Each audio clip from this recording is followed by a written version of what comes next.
On va changer de rive de la Méditerranée et je vais demander à Vadette Unal, qui est économiste des pêches et qui travaille de façon très importante et depuis de nombreuses années, à la fois sur la pêche industrielle, mais aussi sur la pêche artisanale, d'apporter son propre témoignage, donc, et notamment à travers l'espace protégé de Gokova, de la plus-value ou des retombées qu'il estime pouvoir justifier par rapport à la pêche dans son pays.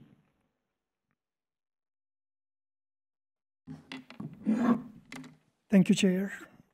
If you don't mind, I'll stand up and talk. You do as you feel like. To see participants as well as my presentation. I'll try to be very simple and clear. I want to give some brief information about the area where we work, and then what we have done, and the results. First of all, it's a great pleasure for me to speak and to share our experience in front of such a distinguished participants from different stakeholders, especially the decision makers, participants from the administrative sides, because we have some difficulties with them. Okay, this is the area. It is located at the southwest of Turkey. It was declared Special Environmental Protection Area in 1988. Then in 2010, the MPA area of the Specially Protected Area extended. Today, it became more than 1,000 square kilometer protected area, right? And the economy of the region depends on mostly tourism sector and the agriculture and the fisheries. Some retired people also live there. But from the outside of the bay, especially the end part of the bay from Bodrum, 100,000 tourists join to the bay to see the protected area, some nice bays, and to get benefits from the area by the Blue Voyage, Blue Cruise vessels. So this is really quite a number of tourists. And from the land base, 30,000 visitors came to the area. There are 3 sailing clubs and the schools, agriculture sector, citrus and the sesames, and fishing is there. So 3 kite surf clubs, 3 fishery cooperatives. This is the area. Just briefly, characteristics of the area.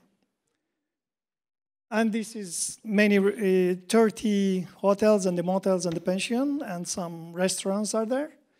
So we reached, since 2088, great progress on sustainable tourism, sustainable agriculture, and the fisheries. But I'm going to focus on fisheries, which are managed in a traditional way, input-based fisheries management, which considers only the license of the vessels. I mean the fishing effort. They are playing with the fishing effort to regulate fishery. And we have some technical measures as well. And fishing notification is there, but they were not sufficient to sustain fishery.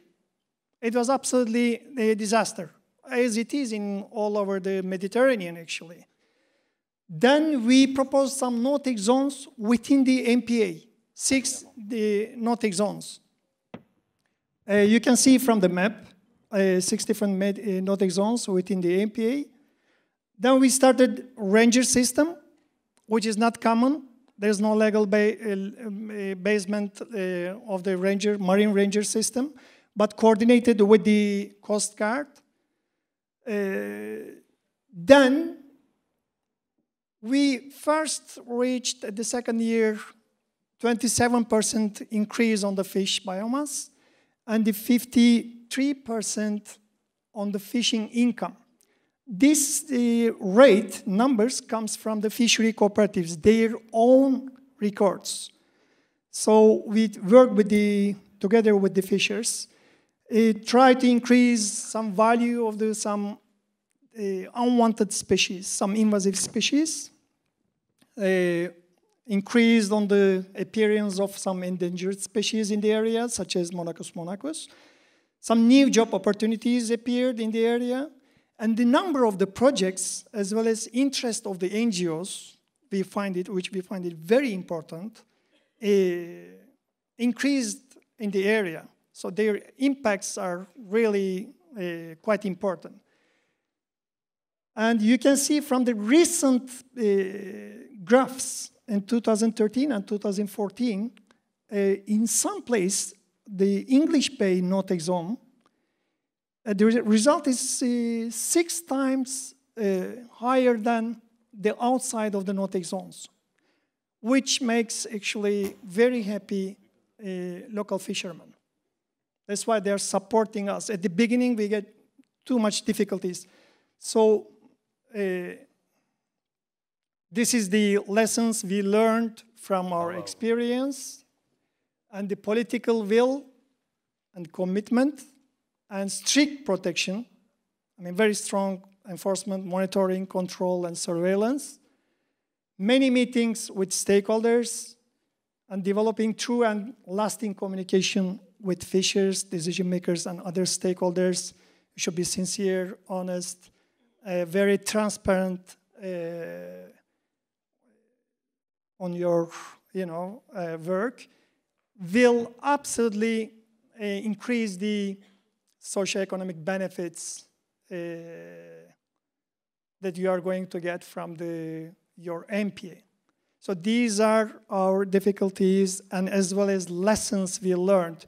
Now we need in the area to see at the same table 2 directorates, which are 2 directorates general, which are responsible of the area.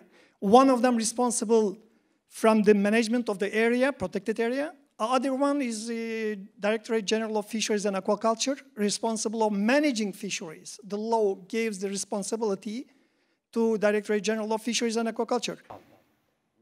We are getting difficulties to convince them, sit together, and get decision together in such a multidisciplinary and complex subject. And the coastal zone is where actually 52 different sectors or subsectors are, and the dynamic and the complex, and so we have to coordinate them.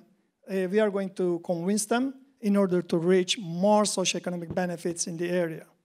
So this is basically what I'm going to say on our experience. But if I get more questions, then I can explain more. Well, I think it was clear. I don't have any question at the moment, but I want you to have a short issue on your contribution to the Plateforme Méditerranéenne des Pêcheurs Artisans, in which you were involved, and the interest of a sort of a planification on a wide scale of marine protected areas.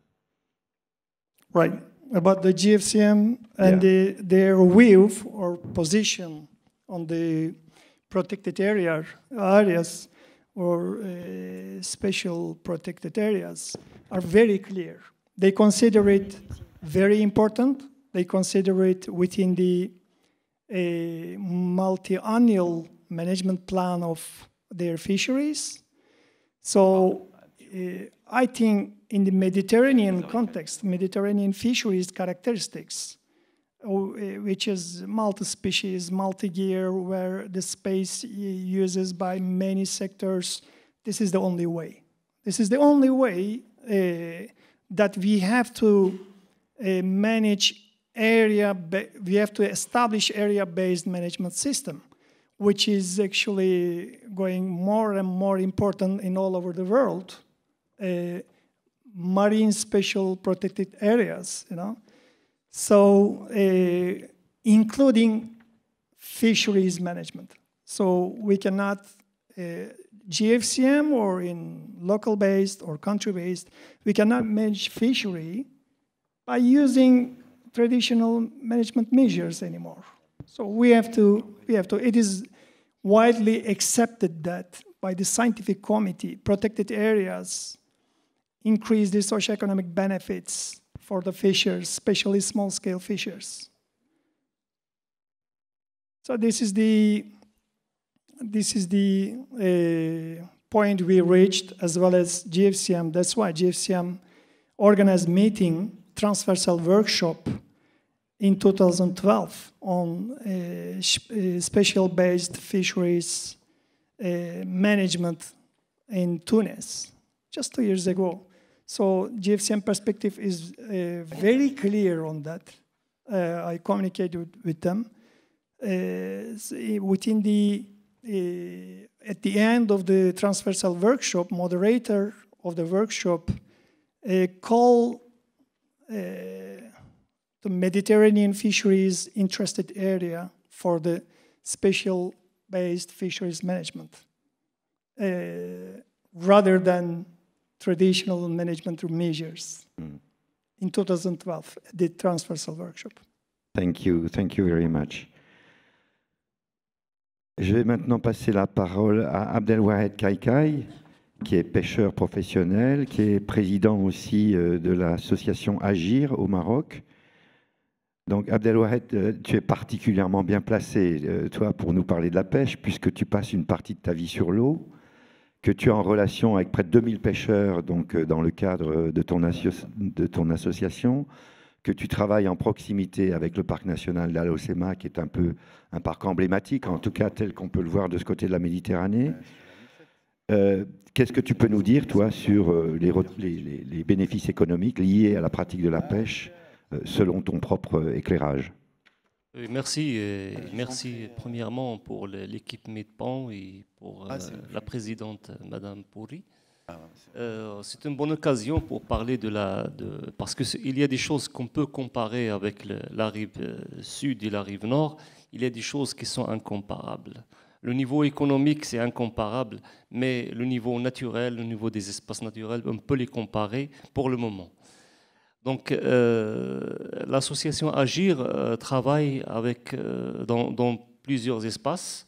Surtout, vous voyez, aujourd'hui, on travaille même, à part le parc national d'Al Hoceima qui est au centre et qui est de 19 000 hectares, on travaille à la zone de Marchika, dans un projet avec la Banque mondiale, avec le CEPF.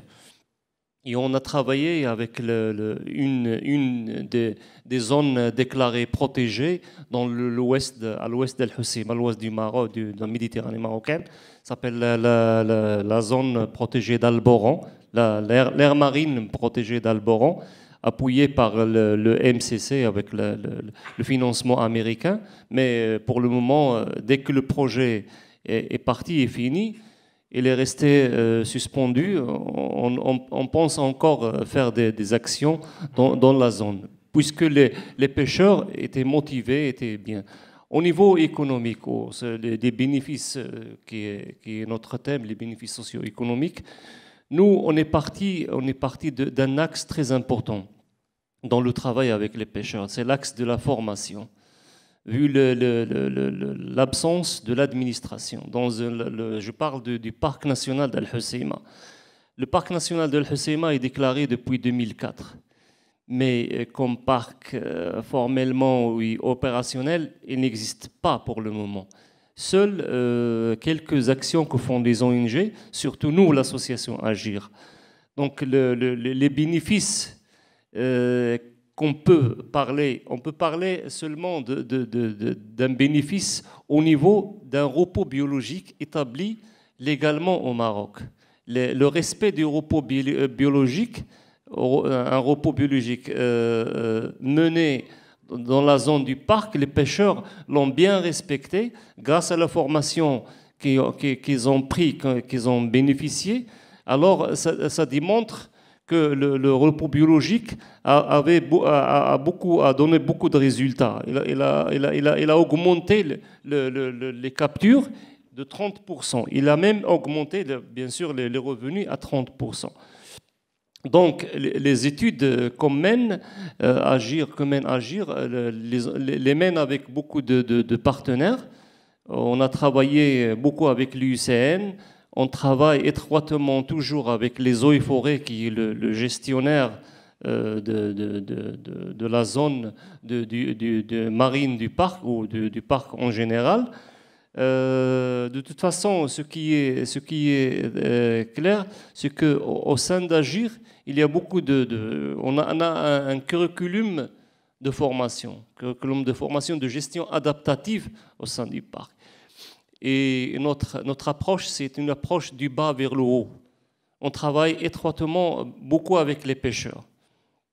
C'est le travail qui a rendu les pêcheurs bien conscients de leur zone, bien conscients de la préservation et de déclaration. Eux-mêmes, ils ont choisi de déclarer des zones qui vont être ou bien rotatoires ou bien fermées, pour bénéficier, parce qu'ils ont vu que seulement le repos auquel on les a sensibilisés d'adhérer, le repos biologique établi par la loi marocaine, a donné des bénéfices, a donné de bons résultats. Eh bien, j'ai senti une certaine réticence donc, par rapport aux institutions ou aux décideurs politiques. Les initiatives sont plutôt venues des pêcheurs eux-mêmes via le mouvement associatif. Est-ce que vous considérez aujourd'hui que les efforts qui ont été faits et les démonstrations que vous avez pu apporter de l'importance de préserver ces espaces est entendu et pris en considération au niveau des décideurs politiques et des représentants locaux? Oui, nous, on est en train de faire beaucoup d'efforts auprès de ces décideurs. Normalement, il a fallu plus de sensibilisation et de formation. En parallèle, ce qu'on fait avec les pêcheurs, on doit le faire auprès des décideurs politiques et des décideurs locaux. Donc, il y a encore un travail à faire.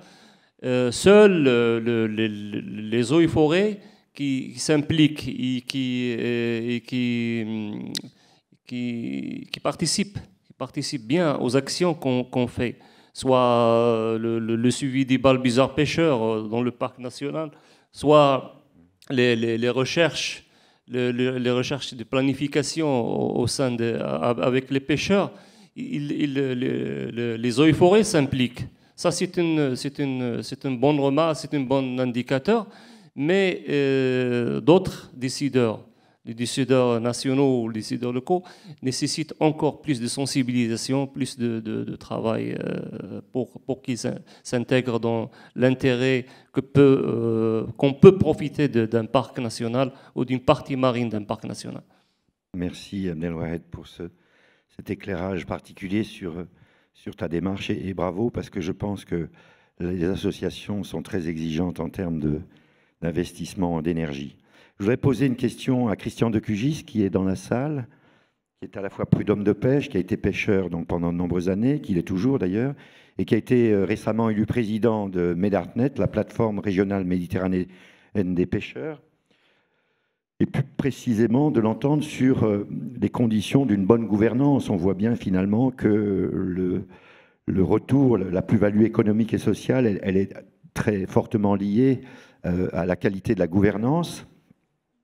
Et au fond, on s'aperçoit que les résultats peuvent être obtenus, je dirais, par une sorte d'effort de cogestion entre l'espace naturel protégé et ses responsables et l'ensemble des usagers. Et au sein de ces usagers, les pêcheurs ont une place toute particulière. Donc, qu'est-ce que tu peux nous dire sur ce sujet-là, Christian? Oui, tout d'abord, je représente donc Medartnet, qui est une association de pêcheurs méditerranéens, européens, mais pas que, puisque la façade sud de la Méditerranée est aussi représentée. Et nous avons, il y a 15 jours à Gênes, rencontré des pêcheurs turcs qui veulent participer à notre aventure. Donc des pêcheurs qui ont la même vision et qui, entre guillemets, ont les mêmes bateaux, c'est-à-dire des bateaux qui font moins de 12 mètres, et ce qui représente 80% de la flotte européenne. Un chiffre très important, hein. On parle souvent des problématiques des bateaux liés à des tailles beaucoup plus importantes. Donc voilà, 80% de la flotte européenne, c'est des bateaux dont on vient de parler aujourd'hui et qu'on va continuer à parler. Donc pour moi, les aires marines protégées doivent être avant tout un outil de gestion dédié à la pêche.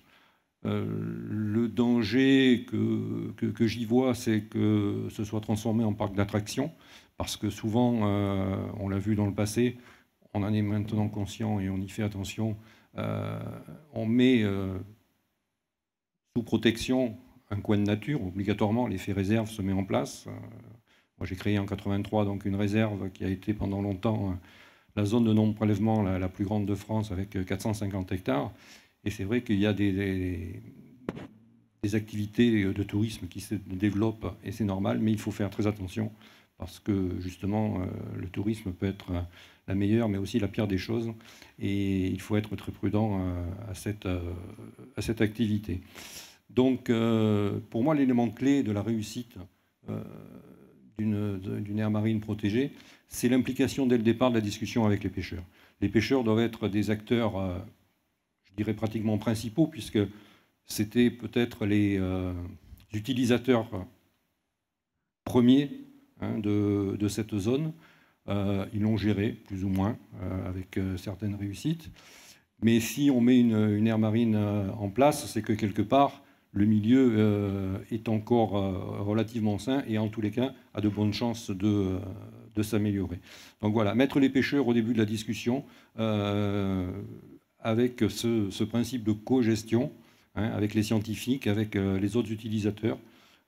C'est ce que nous avons fait, mettre tout le monde autour de la table, que chacun parle de sa partie. Et voilà, je pense que ça, c'est vraiment le message que je veux faire passer. Dans vos AMP, il faut directement discuter avec les pêcheurs, sinon je pense qu'on va vite au clash et qu'on n'arrivera pas à des résultats intéressants. Merci Christian. Je me permettrai 3 petites réflexions sur ce propos.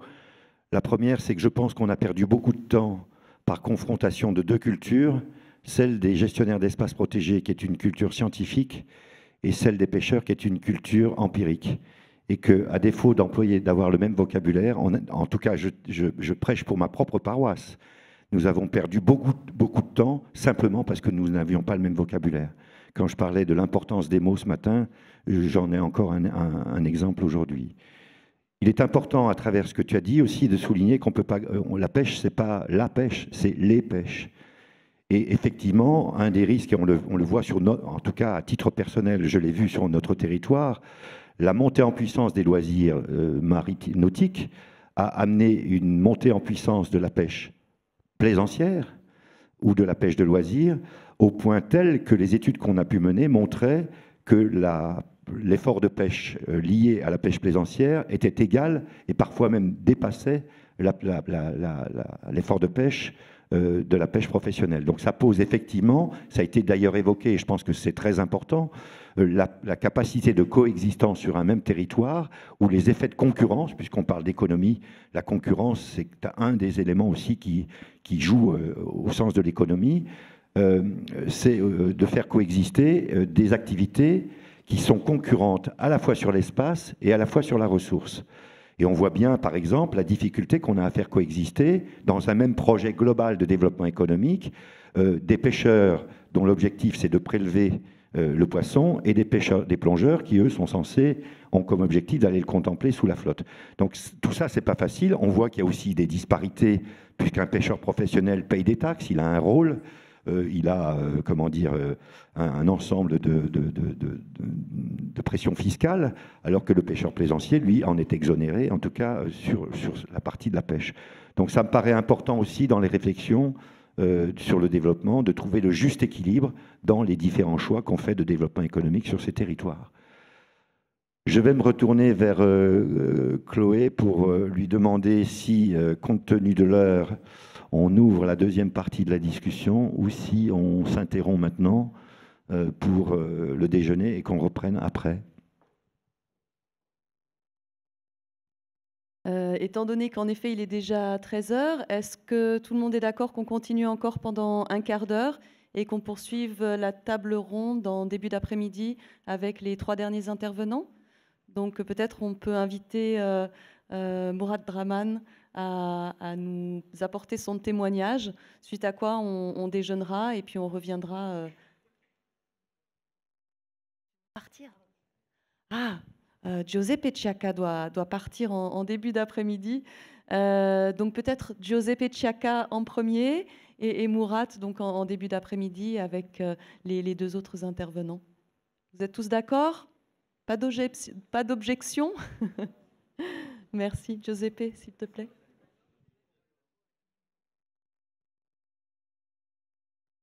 Je vais peut-être lui laisser ma place. Hein.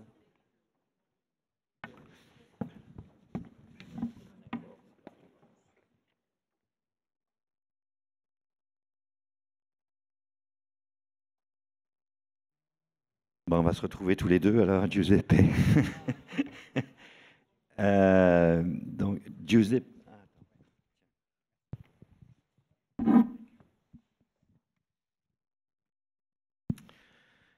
So, Giuseppe, sorry, in English rather than in French. Giuseppe is senior policy officer in the Conference of Peripheral Marine Regions of Europe. So you have an overview, quite a global overview on the sustainable fishing in all the Mediterranean basin. As such, you must certainly take into account the socio-economic benefits that protected coastal marine areas can generate. Can you tell us a few words on this topic? Oui, bonjour à tout le monde. Alors, je m'appelle Giuseppe Ciacca. Je me suis fait avoir là. Ouais, je voulais, The second question will be in French then. Jusqu'au bout de l'exercice. Merci beaucoup. Alors, bonjour à tout le monde. Je m'appelle Giuseppe Ciacca, je travaille pour la Conférence des régions périphériques et maritimes d'Europe. Nous sommes un network qui représente les intérêts de plus de 150 régions européennes et pas uniquement européennes. On a aussi des membres turcs, des membres norvégiens. Qu'est-ce que nous sommes? Nous sommes un network qui fait lobbying. Nous sommes un groupe de pression qui essaie de défendre justement les intérêts de nos régions dans différentes thématiques ou politiques, politique régionale, politique maritime, parmi lesquelles bien évidemment la pêche, ou des questions aussi liées à l'accessibilité, parce que nous sommes en région périphérique maritime d'Europe. Donc, pourquoi ma participation aujourd'hui ici? C'est une bonne question parce que je me suis posé aussi moi-même la question. Pourquoi vous êtes ici alors qu'on a discuté et j'ai reçu votre invitation. Je pense qu'au-delà des questions liées à la pêche, on a discuté énormément de la pêche aujourd'hui, je ne vais pas rebondir. Je peux apporter une dimension un peu plus européenne par rapport au lien entre justement les atouts socio-économiques de l'exploitation des zones marines protégées et ce qu'est la dimension européenne en termes d'impact aussi pour revenir après au bénéfice des territoires. C'est difficile, je vais essayer de m'expliquer. On passe des façades parce que la CRPM aussi est présente sur toutes les façades européennes. Donc, je vais vous apporter un témoignage de la façade Arc Atlantique pour revenir après sur la Méditerranée. Très récemment, vous êtes sûrement au courant, il y a eu le parc marin d'Iroise en Bretagne qui a pris une décision très importante pour la zone marine protégée, c'est-à-dire celle d'installer une farm d'hydroliennes dans une dizaine d'années. C'est quelque chose de très intéressant en termes d'impact positif et socio-économique, de bénéfices socio-économiques pour la région et aussi pour les Bretons, les citoyens de ces territoires-là. Et quel est le lien avec la dimension européenne? Cette décision-là n'a été pas prise sous un coup léger. Il y a eu une réflexion stratégique derrière. Il y a eu une stratégie qui est mise en place qui accompagne justement l'évolution du parc marin.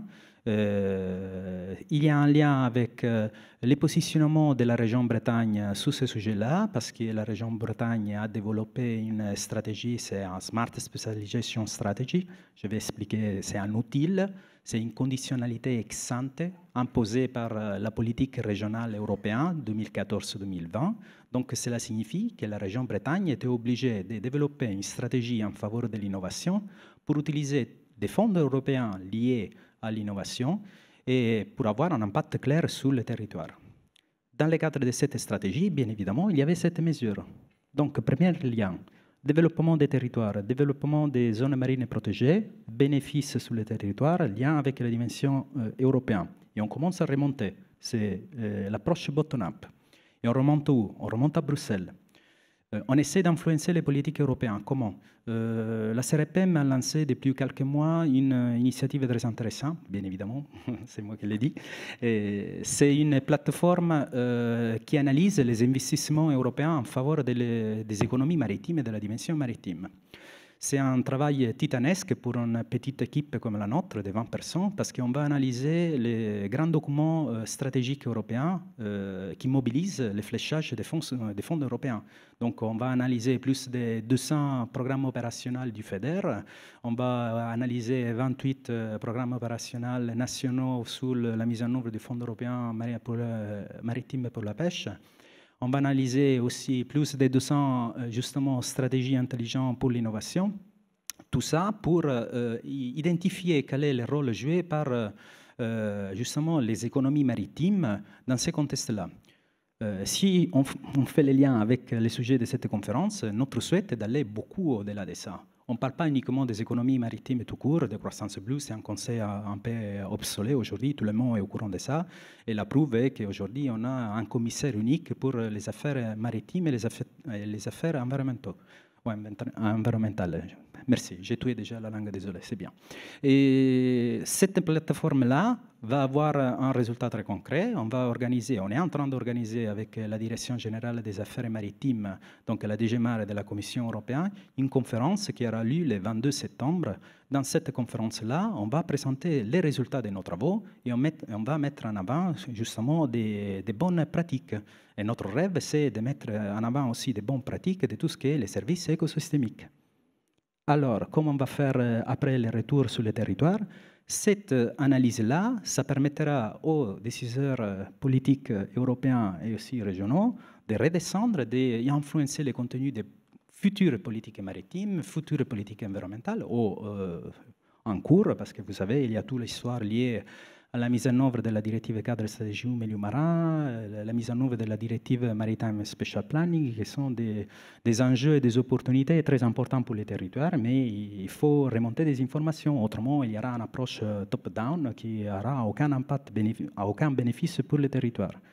Donc, une fois qu'on va essayer d'influencer ces politiques avec les bonnes pratiques, avec les bons, comment on peut dire, les bons objectifs des territoires, on reverra sur les territoires avec des impacts beaucoup plus positifs. Si je reviens à l'histoire des stratégies Smart Specialization pour l'innovation, cette stratégie de développement territorial va influencer les futures générations des programmes pour la recherche européenne, ce qui sera les futurs programmes après Horizon 2020.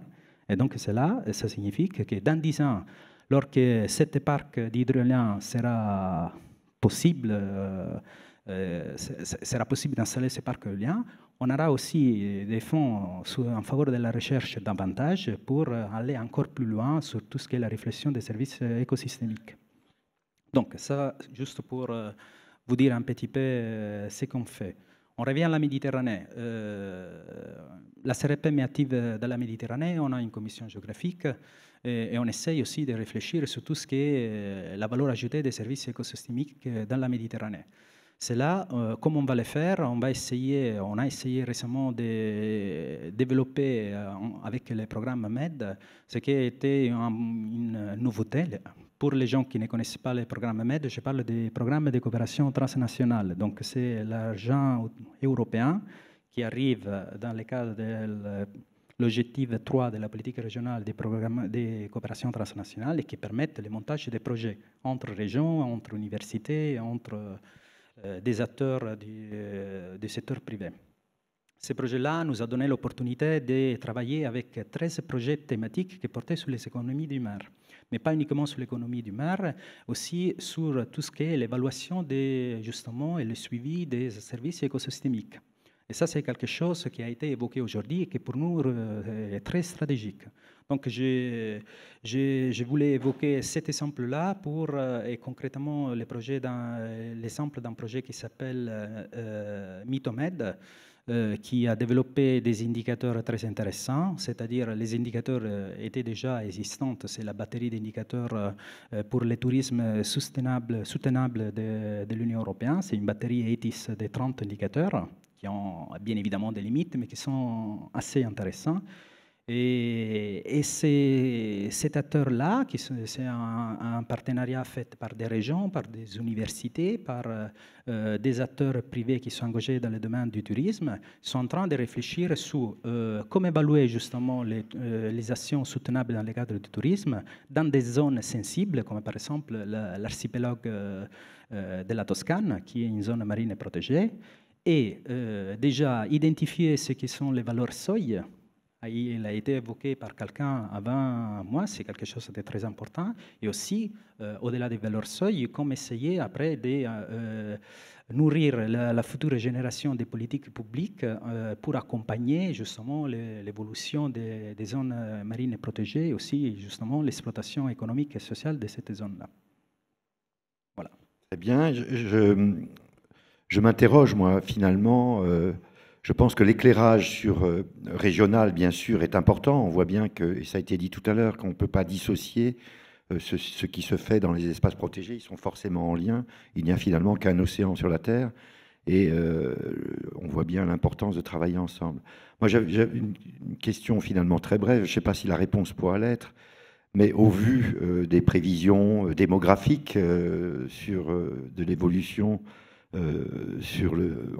prévu sur le littoral méditerranéen, quels seraient pour vous, avant d'aller déjeuner, les 3 grands enjeux fondamentaux que vous mettriez en avant avec votre vue assez, périscopique et très large de la situation en Méditerranée?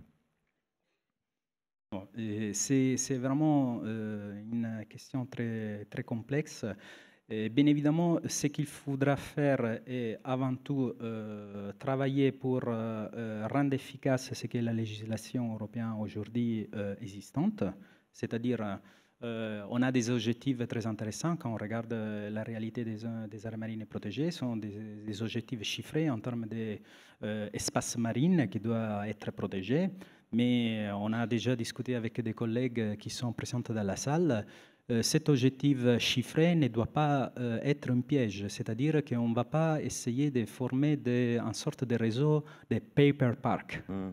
C'est-à-dire, derrière, il faudra avoir des bons gestionnaires de cette zone marine protégée qui puissent assurer de bonnes règles pour tous les opérateurs économiques qui vont intervenir dans cette zone et qui sûrement ils doivent être confrontés à des problèmes d'application des règles et des contrôles. C'est quelque chose de très important. Si on regarde aux questions des impacts liés à l'augmentation de la démographie, on va voir le dualisme là très présent parce que d'un côté, il faudra augmenter les réseaux des zones marines protégées. De l'autre côté, ces zones-là sont les destinations, notamment pour des actions de tourisme ou le développement des actions économiques. Et comme vous avez dit il y a 5 minutes ou un peu plus, si on est 50, on a une certaine liberté d'organiser les choses. Si on est 200, 500 ou 1 milliard, ça va être encore beaucoup compliqué, beaucoup plus compliqué. Voilà. Très bien, je pense qu'on va conclure sur cette vision un peu prospective, même si elle peut en soi ouvrir un débat beaucoup plus large. Je vous invite donc maintenant à aller déjeuner.